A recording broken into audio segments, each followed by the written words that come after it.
Hello good morning welcome to my YouTube channel. അപ്പോൾ ഇന്നലെ ഞാനും പിള്ളേരും കൂടെ മുറ്റത്ത് കളിക്കാൻ ഇറങ്ങിയപ്പോഴാണ് ചെടിയുടെ ഇടയ്ക്ക് ഒരു അനക്കം കണ്ടത്. ചെന്ന് നോക്കിയപ്പോൾ ഒരു കാക്ക വയ്യാതെ കിടക്കുന്നുണ്ട്. അതിനെന്താ പറ്റിയെന്ന് അറിയത്തില്ല.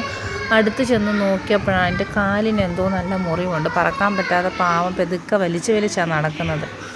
ഞങ്ങൾ ചെന്നപ്പോഴത്തേനും അത് പേടിച്ച് പറക്കാനൊക്കെ നോക്കുന്നുണ്ട്. പക്ഷേ വയ്യാത്തതുകൊണ്ട് അതിന് ഒന്നും പറ്റിയില്ല. പിള്ളേരാദ്യം അതിനെ കണ്ടപ്പോഴത്തേനും ഓടിച്ചു വിടാനൊക്കെ നോക്കി.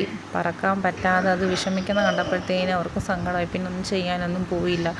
സാധാരണ നമുക്ക് കാക്ക ഇത്ര അടുത്തൊന്നും കാണാൻ കിട്ടത്തില്ലല്ലോ. ഇതിപ്പോൾ മുറിവുള്ളത് കൊണ്ട് തന്നെ ഞങ്ങൾക്ക് നന്നായിട്ട് പോയി അടുത്ത് കാണാനും പിന്നെ വീഡിയോ ഒക്കെ എടുക്കാനൊക്കെ പറ്റി. പാവം, നല്ല സങ്കടം തോന്നി. അതെങ്ങനെ എവിടുന്ന് വന്നതെന്നൊന്നും അറിയത്തില്ല. പെട്ടെന്ന് അനക്കം കണ്ടപ്പോഴത്തേനും ചെന്ന് നോക്കിയതാണ്. അപ്പം ചെന്ന് കണ്ടപ്പോഴാണ് ഈ കാഴ്ച. അപ്പം ഞങ്ങളതിനെ പിന്നെ ഒന്നും ചെയ്യാനൊന്നും പോയില്ല. പെതുക്കെ അവിടെ നിന്ന് തന്നെ പറന്ന് പോട്ടെ എന്നും കണ്ട് മിണ്ടാതെ നിന്ന്. ഏതായാലും ഞങ്ങൾക്ക് അടുത്ത് കാക്കയെ കാണാൻ പറ്റിയത് തന്നെ ഒരു വലിയ സന്തോഷം. ഇങ്ങനെ അടുത്തൊന്നും നമുക്ക് കാണാനും പറ്റത്തില്ല, തൊടാനും പറ്റത്തില്ല. ഏതായാലും കാക്കയെ അടുത്ത് കണ്ടതിൽ നല്ല സന്തോഷമുണ്ട്.